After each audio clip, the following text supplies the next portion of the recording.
Hey, welcome everybody to Advocacy and Hope. I am your host, Amy Post. I appreciate your time. Today, I have a really special guest on, and he and I have tried to connect for several months. And this has just been one of those really sweet times where I am so honored to have him on the show. And I've watched his podcast and really been following him. And it's something a little, I guess, not as usual as whom I have on the show, but I think it's more about advocacy, advocating for ourselves, for others, putting others first, just really wrapping our arms around other people. So I really want to welcome this guest, Larry Hagner. Welcome to the show, Larry. I'm super, super blessed to have you on this morning. How are you? I'm doing great. How are you doing? It's so good that we were able to line up our schedules and get this together. So I'm excited to be here. Yeah, thank you so much. Do you want to take just a moment and tell the audience just a little bit about you if they don't already know who you are? Sure, sure. So I'm the father of four boys. I'm not sure when this podcast will release. I might have an 18-year-old at that point. If it's before March 31st, then I will still have a 17-year-old. I have a 16-year-old. I have a 10-year-old and an 8-year-old. And so I actually did a speaking event here locally in St. Louis on Friday. And I was asked the question, what's it like raising four boys? And I always make this kind of joke. And I said, yeah, it's like being at a fraternity house where everyone's drunk all day and all night. Nobody wants to sleep and you never leave. And I say that with a smile because I wouldn't have it any other way. Before kids, I just remember, oh my gosh, like I just want peace and quiet. I want my two kids. I don't want too much chaos. I don't want too much energy. I thought people who have more than two kids were nuts. And then we got pregnant with number three and number four. And what I can tell you is I'm one of those crazy individuals that I am now of the belief if you can handle four, you can probably handle six. You can handle six, you probably handle eight. But I absolutely love and embrace all the energy, all the shenanigans, all the craziness because it adds so much variety to my life. I say things out loud to these human beings that I literally have to laugh out loud. Just a couple months ago, I just went to the bathroom randomly throughout during the day. I'm washing my hands and I look down to my right and you know how you see something in a place that you shouldn't see something at and you like do a double take. I'm like, did I just really see that? And I look down, it's a half-eaten peanut butter and jelly Uncrustable. And I'm like, how did this even get in here? Like, why is this in the bathroom? I'm like, and I just didn't ask any questions. I just took a photo of it and I'm like, all right, I'm just going to remember this. But I'll tell you, one of the creepiest things that actually happened for me is when my home is quiet. Like that one, I'm just like right now, there's nobody at my house. All the kids are at school. My wife's not here. And it's just, man, it's weird. Been married to my wife now for this will be our 21st wedding anniversary this year. We met in 1996 in college, and I met her when she was 18. I was 21, and she is my soulmate. She's my best friend. She's the best wife. Every year we're together, it actually gets better. I couldn't always say that to be, if you were to rewind the tape probably 10 years ago, we were not headed in a good place, and neither was I. And to be honest, too, if it wasn't for the work that I'm doing, I probably wouldn't be here. I can say that wholeheartedly. I had no direction and I was so frustrated. And I was in a pretty bad place mentally and emotionally for a long time. It's just like how I grew up. But I don't share that out of pity whatsoever. I think that's kind of part of someone's journey who has grew up with traumatic events. I have zero animosity for my parents, my dad, my mom. I don't play that victim card at all. I actually love and embrace the chaotic childhood that I came from because it's made me who I am. And when things happen that are struggling or challenging in my life, my attitude now and has been for a while, give me your best shot because I've been through a lot. So that's a little bit of my story. Mhm. I love it. I think those that go through those types of challenges and have the ability to fail and or just be put with more challenge in their life, I think we have an upper hand. And I think that the world needs a lot more challenges and ability to go through them well and come out on the other side. So that's super cool. So you mentioned that you had no direction. I think that's something else that many, not just men, but females as well, that just lack of direction.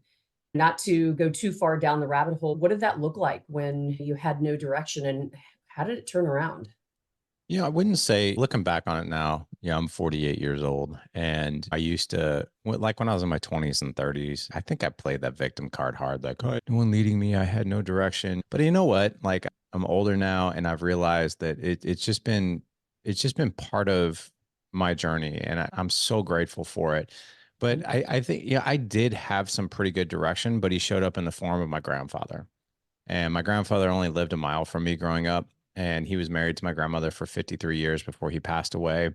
And he was just this illuminating, amazing example of what a husband should be because he loved my grandmother so intentionally, so physically, emotionally. Like he was not bashful to tell her how much he loved her in front of his whole family. He would hold her hand, he would kiss her, he would hug her. And it was really cool. He respected her, admired her, and she did the same for him. I would say like my immediate family was the one that I had the most trouble with. And to be honest, like I look back on it, and I think my mom, I think she truly did the best job she possibly could with what she had. My mom was married very young to my biological father. I think they were married at 21, and then they had me 4 years later in 1975. And my dad left after that. Like they had a horrible, bitter divorce. But I look back, I used to have so much animosity about that, so much just spiteful feelings about that. But I really look back on my dad, and he was a kid at the time.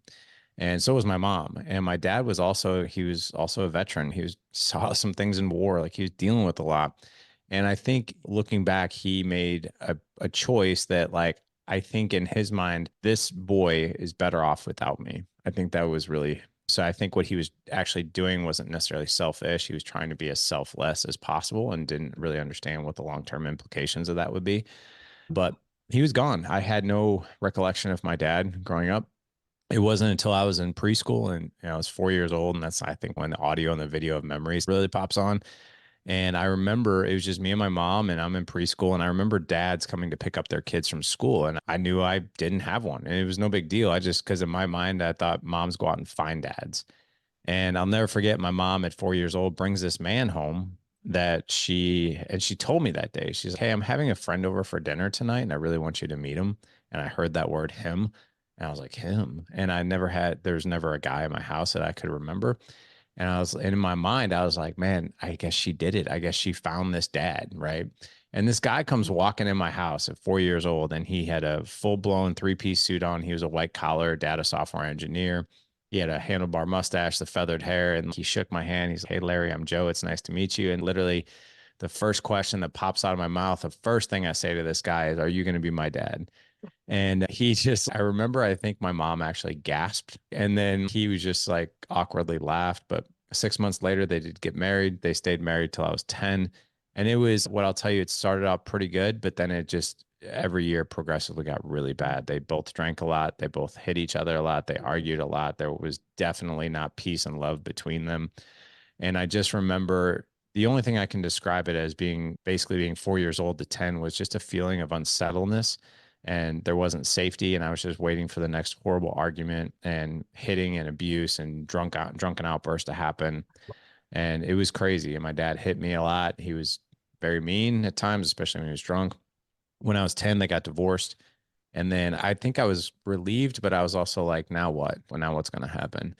I started asking my mom a lot of questions because I had no idea that she had been married before. My mom had told me that she had been married before, and I had a biological dad out there. And I was like, you got to be kidding me. Like, where is he? What does he look like? What's his name? And I'll spare you the details, but when I was 12 years old, I actually met him. And that was so cool for me to meet my biological father. Because at the time, my mom was dating people, and they were there, but they weren't there. And my dad ended up, he lived 3 miles from us. I had no idea. And he was married, had a 2 year old son, another one on the way. And about 5 months into our relationship, I saw him every single week, and I was really excited. I just remember there was a heaviness about him. Like there was a feeling of like stress, and I couldn't really pinpoint it when I was a kid. And I just remember one day when I was 12, I picked up the phone and I called him, and I'm like, "Hey, is everything okay? I just feel like it's not." And I don't remember the words that came out of that conversation. I really don't. All I know is that was the end of our relationship again. And I was like, it just sucked. It hit hard. And I gave up. I overate as a kid, and I failed the eighth grade, had to do eighth grade twice, which really sucked. But then I turned things around and went on to high school, went on to college, met my wonderful wife, lost weight, got fit. I actually got my degree in sports medicine with a minor in nutrition, went into the medical device sales industry because I just loved sales and I loved healthcare.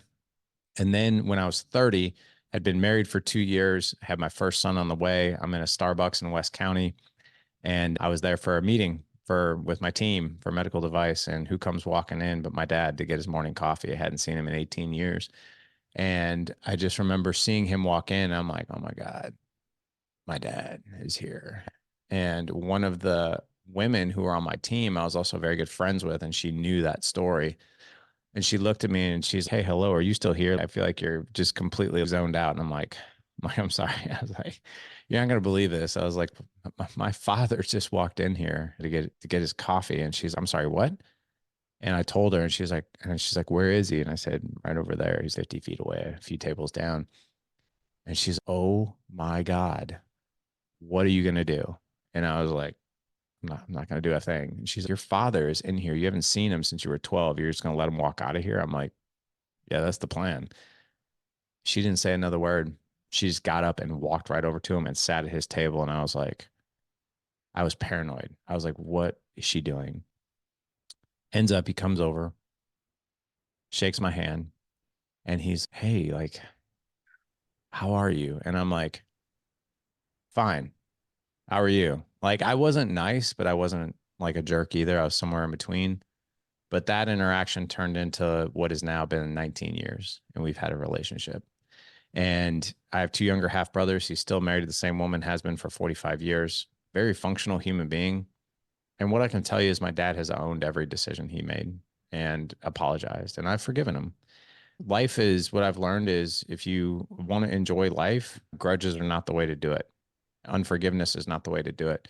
I don't care how people have wronged you. If you don't forgive someone, it's the poison that's going to poison you and not them. Period. I'm what I've been my view of it has been like, let's get really excited about the relationship we can have now, and we can have until however long we're going to have it. My dad's 75 years old, still very young at heart though, very active, and I don't think he's going anywhere anytime soon. How Dad Edge got started, and then I'll be quiet. I was lost as a father. I was lost as a husband. Didn't know how to communicate with my wife. I loved her dearly, but I was just like, I don't know what I'm doing. And I wasn't bad, but I wasn't good. I was just somewhere, I was just like existing. I think that's about the best way I could describe it. Dad Edge got started when my two older boys were 6 and 4. I made 3 promises to myself when I got married. Number one, I'm going to be married once because my mom was married three times, and there was a revolving door of just toxic men in between. Every guy and husband was the same toxic partier, abuser. And I had 18, 20 years of that experience. And I'm like, I'm not doing that. So I'm going to be married once. Second promise was I'm going to be a good father at all costs. I don't know what that looks like, but I'm sure not going to do this laundry list of bad things. Right. And then my third was I am never going to strike my children out of anger. And I broke 2 out of 3 of those promises. So I stayed married, but it wasn't great. The good father thing, I wasn't the best father. I was mediocre at best on a scale of 1 to 10. I was probably operating at a 3.2.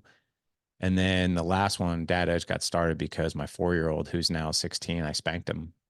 He stepped out of line one night and just in a fit of rage. I was in medical device sales, and I found out that day I lost my biggest customer, and which was going to impact my income for the next 18 months. And I was terrified that I was going to lose my job because I lost our biggest customer. I was a ball of stress that day, and my 4-year-old stepped out of line and I swatted him. Unfortunately, I swatted him and he lost his footing and he fell. And when he fell, I immediately was like, oh my God. I knew exactly what I did. I knew the promise that I broke, and I immediately went to go help him up. And as soon as I put my hands out for him, he closed his eyes and shuddered, like, don't hurt me. And that was it. I can never, for the life of me, erase that image off my head, out of my mind. And that was it. That was it. I made a decision that night. I was like, at all costs, I'm going to learn how to do this. I'm putting this ego aside that I don't think I need help because I need help.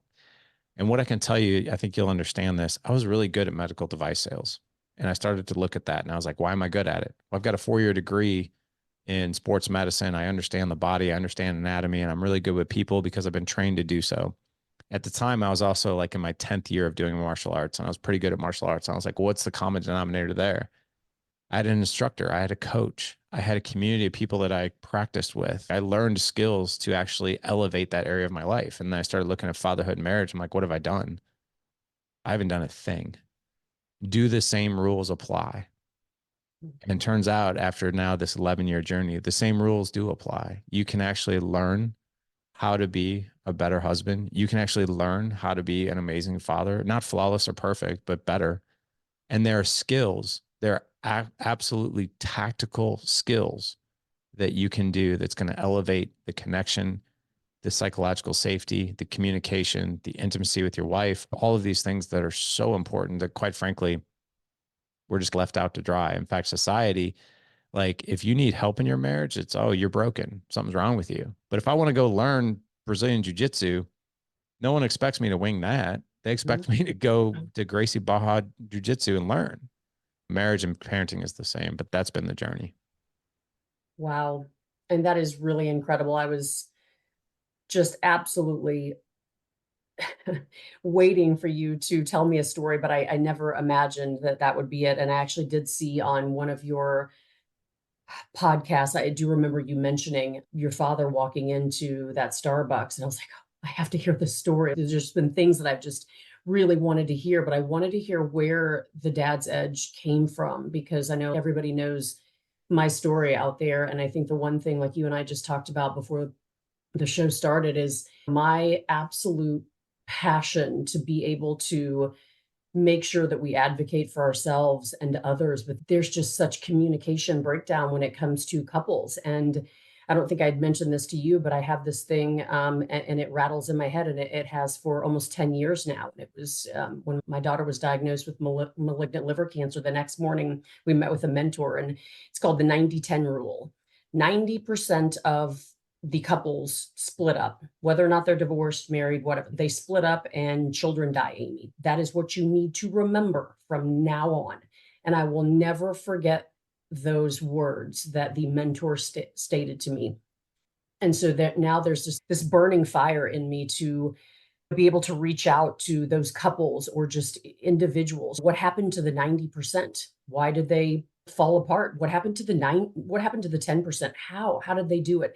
But yet it's not just because a child got sick or died or a diagnosis of, there's so many other things that allow couples to just not be able to stay together. So I think just, you're right on it. You said it. We were both in medical device. I'm still in medical device, but there is this sense of, yeah, I agree. If you need help in your marriage or something with your children or counseling, you are broken. And I think it's very apparent that it's one of those things that probably have people uncertain about what to do. Now, you are a podcast creator and host. What you have, was it 3 or 4 best-selling books? You just seem like you've turned your life around with huge intention. And intention, I say this with the biggest quotes around it. I love intentionality and just being very intentional with everything you do. I think just keep on talking about what happened after the creation. And I guess I also wonder, you have a lot of members in this group, and I know men think completely different than women do. I know my husband and I, we had a very difficult time over the last almost 10 years going through this situation with our daughter, let alone just even keep a marriage together and jobs and 2 kids and so much pressure. But yeah, how did you start this group, and what did it feel like and look like for these men that were just inching in and putting their toe in the water and looking into the group? To be honest, like, it all happened by accident. It really did. None of this was to be a part of a plan. I expected to retire from medical device sales. I didn't expect for this to be my full-time gig. And I left a very lucrative career. I went all the way up to executive level management. When I left the medical device industry, I was the national sales director for our division. And on paper, like, I could have left the industry 2 years prior to when I did in 2021. But to be honest, like, I thought to myself, I was like, because I love doing this work. It is my most favorite work. And I thought to myself, this can't possibly be my living, could it? Like, my in-laws might think I have, like, literally lost my mind, and I've put her daughter and her 4 grandsons in jeopardy by leaving such a lucrative career. But what I can tell you is it's been more lucrative from a revenue standpoint, but that's not why I do this. I do this because even if it was half the income, I'd still do it because it's so important to me. And I literally made that decision in 2021. Do I do this or do I roll the dice over here? And the decision really came down to I will never stop doing this ever that I know of anyway. I might, when my youngest turns 18, I might do something different, but I can't foresee in the foreseeable future that I will be doing something else. And when you realize that what you're doing, you can't live without it, because to be honest, selflessly, I want to help as many men as possible because I know, Amy, I know the pain that you feel and the despair that you feel when you don't know what you're doing. No man goes to his grave and, man, I really wish I would have spent more time with my hobbies and away from my family. I wish I would have spent more time in the office and not making memories with my kids. That is not what any man says. And I can tell you, I've heard well over 1,000 men read their eulogy because it's one of the things we have men do in the group. And I've never heard anything like that. It's always about the relationship he had with his wife, his kids, his family, and community, and the impact, right? Going back to your question and comment around this whole mission and movement, I started the podcast back in 2015, and I had a blog before that called The Good Dad Project. And I was the project. That was actually me. I didn't actually change the name until 2018. And it's because the Good Dad Project, really, that name never really resonated with me. But I started the podcast in 2015 quite simply because I just wanted to have better conversations with people and I wanted to learn from people smarter than me. That was really it. It wasn't because I was a guru in fatherhood, still not after doing this for almost a decade. And then it wasn't until 2015 that I joined my first mastermind, my first group coaching, and I had no clue what the heck it was even about. And it was really fascinating how it all happened. So I met this mentor of mine. He's ahead of me in life about 20 years. So he's in his 60s. And I'll never forget meeting this man. He has been in a mastermind. His name's Aaron Walker. He runs a platform called ISI, which is Iron Sharpens Iron. He's best friends with Dave Ramsey. He's been in a mastermind with Dave Ramsey ever since, I think it's been 30 years now. So he's been in a mastermind with Dave Ramsey. I think it's Daniel Abram and I'm sorry, I can't remember who that guy is, but Dan Miller was another one. And basically, like all of these guys who are changing the world before they were ever changing the world. And the mastermind has been like they always held each other accountable. So Aaron had been running this platform and he invited me to come be a part of ISI. And I was like, what is this? I don't understand this. And he told me, he was like, it's group coaching for men, for Christian men who have businesses and family, and they want to elevate their business, their family, and the relationship with their kids. That's it. And I was like, how much is that? And he's $500 a month. And I was like, $500 a month? What am I? Come on, man. What am I getting with this? And you'll be a part of a group, 10 guys every Monday morning at 10 a.m. And I'll be one of your coaches. And we're going to help you in those areas. And you're going to be in a room with men who are much more successful in business than you are. You're going to be in a room with men who have been married way longer than you have, who have made mistakes that they don't want you to make and doing things that they're doing now that it's going to help you with marriage. And you're going to be in a room with men who have been fathers way longer than you, and they're going to be able to help you with that. And I'm like, okay. I was like, how do I justify this with my wife? Like this and that. So I told him no at first. I was like, it costs too much, man. I'm not going to do that. He's like, huh? Yeah, I get that. He goes, I'll tell you what, man. He goes, I've been doing this a long time. He goes, there's a cost to doing life with us. It's $500 a month and it's an hour of your time per week minimum. But the ROI was everything that I told you and clarity and a playbook for all those areas. He's like, Larry, if I could give you anything, he goes, because I don't need your money. Because actually, Aaron had retired at the age of 27 as a millionaire and bought and sold 8 businesses over his life. And so I knew he wasn't after my money. And he said, there is a cost to doing life with us, and there's a bigger cost of not. And I was like, what do you mean by that? He's, I want you to think about your life, your business, your marriage, and your kids. And if you keep going, not that you're going in a bad direction, but if you do nothing different, what does that life look like if you and I are talking 1 year from today? Is your business still here? What's your marriage look like? What's the relationship with the boys look like? And I don't know what it was about that vision, but it wasn't the vision that I wanted. Mhm. And he said, call me back in 24 hours. And I called him back 11 minutes later. And I said, I'm in. I figured I'll stay a month or two, stayed about a year. And I could not believe the change, the transformation that happened in that year. And I couldn't get enough of it. It was almost like I had the answers to all the questions that I ever wanted. And I was able to get in front of mistakes that I would have been making anyway.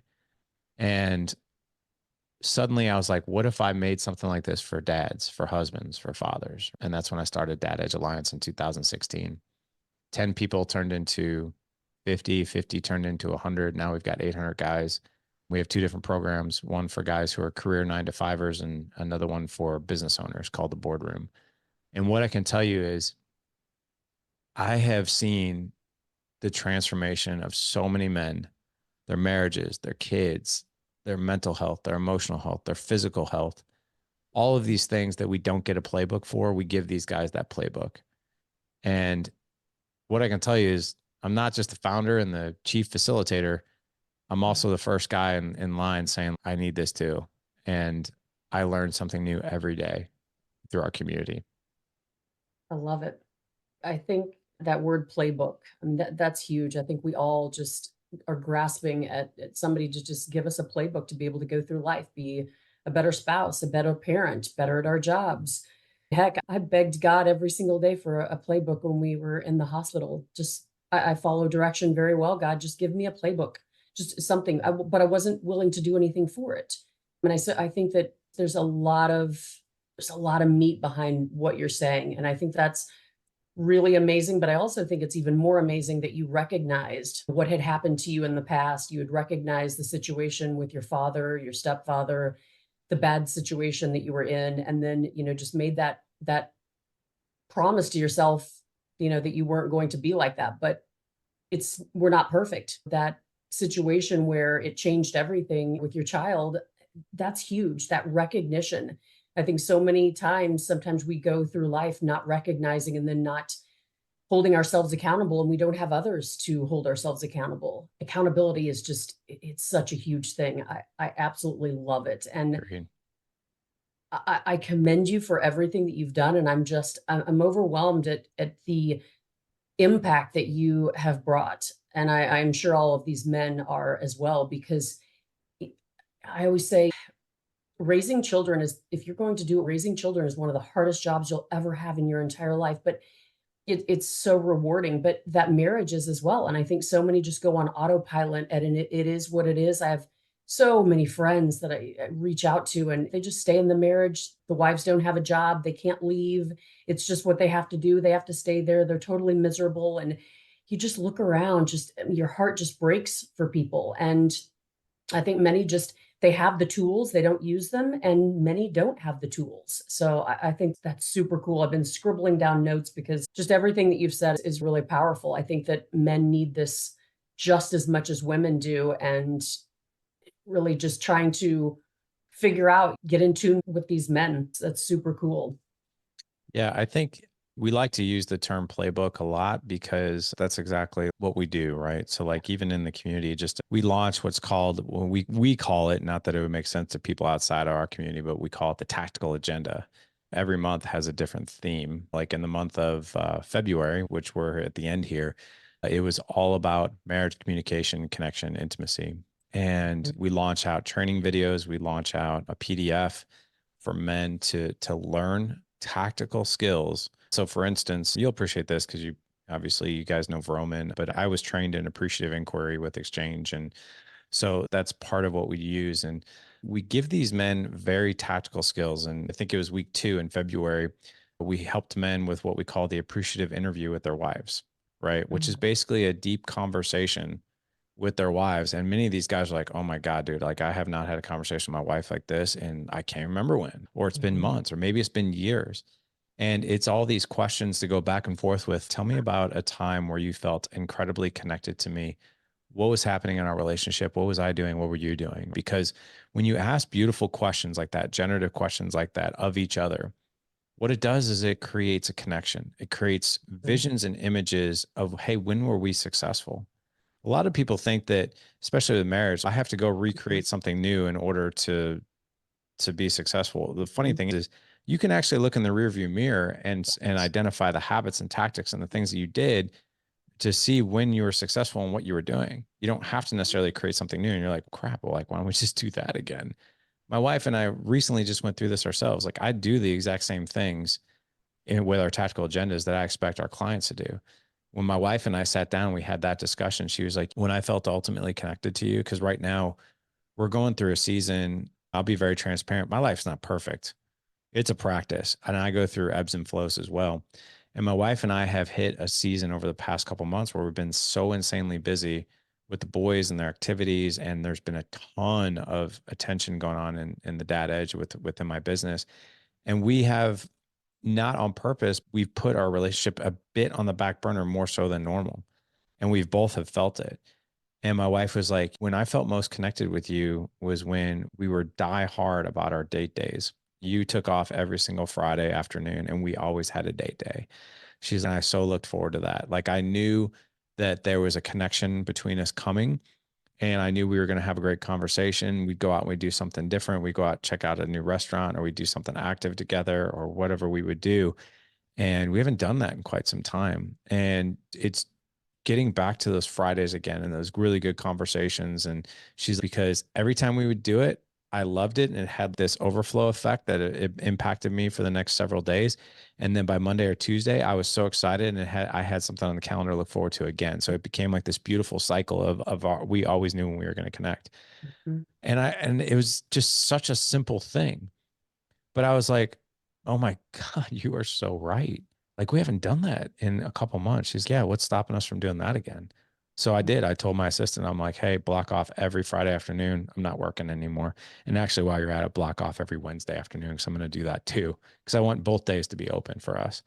And but yeah, I would have never known that. We could have gone months or maybe even a year of being Mhm. quite disconnected. And we're like, wait a second, like, what happened here? What happened to us? But those are the types of things that the exercises we put our guys through. It's not just fluffy, airy fairy. Hey, this is what we're talking about. It's, hey, no, we're going to teach you this, how to do it. And then I want you to go do it.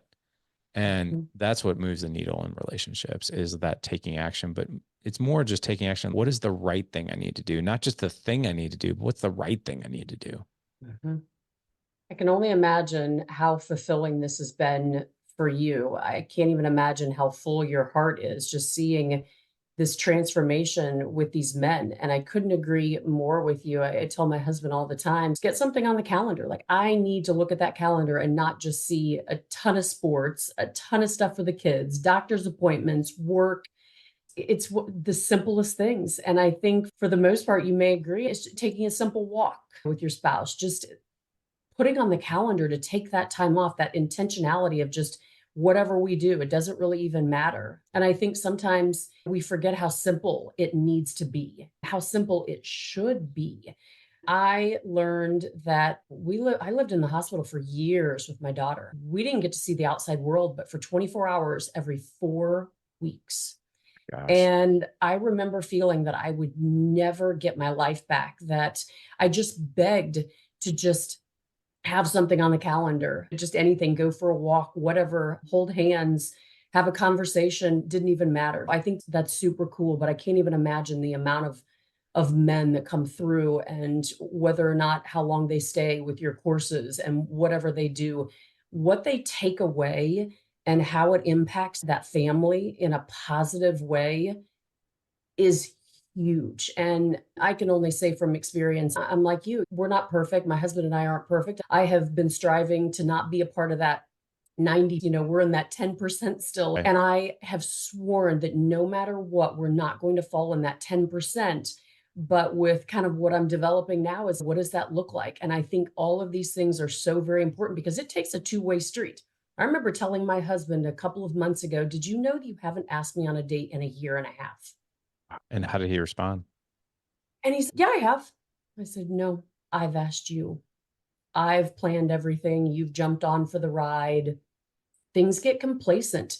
People get complacent. You get super busy. You have things that we've had some huge financial destruction. I lost my highest paying job last year in a moment's notice. It was taken away from me. We had almost financial ruin, got into some investments and lost tons of money overnight. Oh man.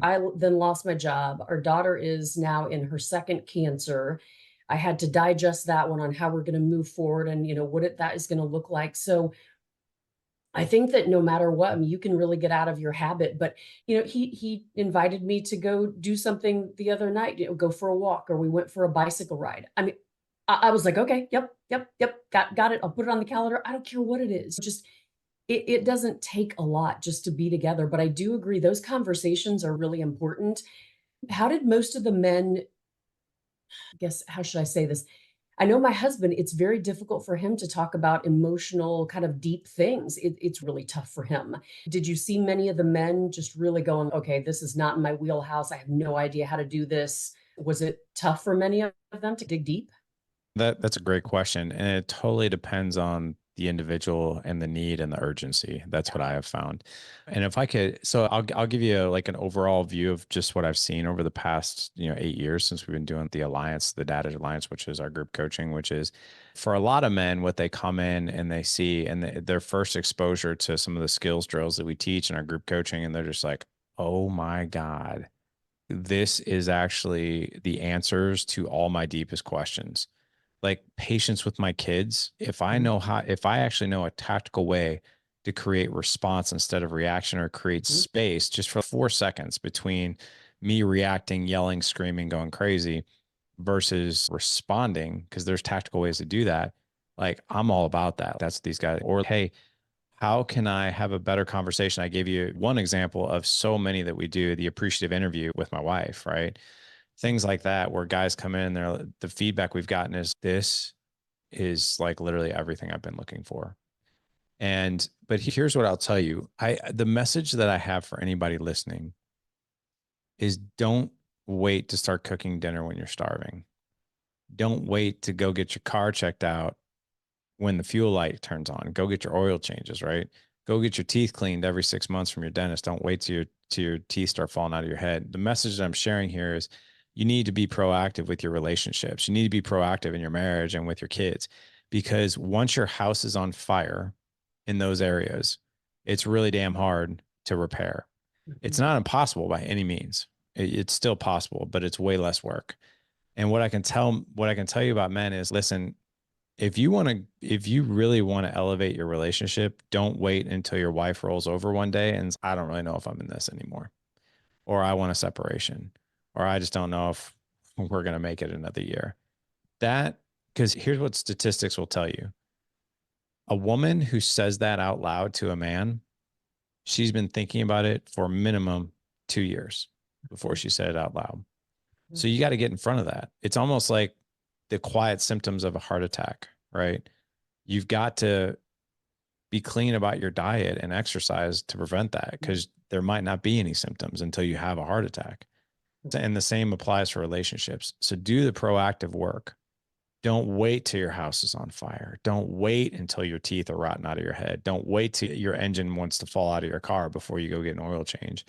Do the things proactive in your Mhm. relationship, just as you do in other areas of your life. Yeah, I love it. I think that's absolutely fantastic. Where can people find you, Larry? Everything I do is at the Data Edge. So Data Edge on Instagram, the Data Edge on Facebook. I'm not hard to find. My name's not very common. So Larry, if you search me up, Larry Hagner, I'll come up everywhere. We've got books, we got courses, we've got the mastermind. Like I said, we've got the podcast. I've got almost 1,200 episodes in the bank. So that's enough to keep you busy for a couple of years. But one message I do have for men is this: don't just listen, don't be a consumer of content, right? Get in the room. Like I said, in 2015, my life changed when I got in the room with people way smarter than me, and wanted the best for me and encouraged me to take action. And that is, if you want the biggest change, if you want the biggest bang for your buck, for your time, for your resources, I don't care if it's our group coaching or not. Go join something Mhm. that will give you that clarity and those skills. It will change your life, I promise you. That's awesome. I love it. Yeah, if you guys are out there listening, check them out. I look at your sites all the time and they're so inspirational. I love being able to look at both sides and be able to communicate even better with my husband. So I think that's awesome. I always ask everybody, what are one or two books that you would recommend for people to take a look at, or the best books that you've read recently that you would suggest to people. So there's a great book that I just got from Dr. John Deloney called How to Live a Non-Anxious Life. It's one of those books that you're just like, man, I can't put this down. It's just so good. And he's so authentic about his imperfection. Another book is Grow Up, Become the Parents You Wish You Would Have Had. It's by Gary John Bishop. It is one of the best parenting books I've ever read, hands down. And here's the funny thing, little teaser, it's not a parenting book. It's a you Love it. book. It will change your life, and not just with your kids, in all your relationships. So the title is a little misleading. One of the best books I've ever written for all relationships in your life, but that one's gold. That's fantastic. Larry, thank you so much. I really appreciate you coming on as a guest today. Thank you, everybody, for listening, and we'll see you next time. Thanks. Thank you. All right. Bye. Bye. Thank you for listening to this week's episode of the Advocacy and Hope podcast with host Amy Post. Please check out the show notes for all of the guests' bios and information and links to follow to learn more even after the episode. Be sure to subscribe to the podcast so that you don't miss any of the upcoming episodes, and please share it out to those who need to hear this inspiring message. You can subscribe, rate, and review all of this on your favorite podcast platform, and we sincerely thank you for spending some time with us today.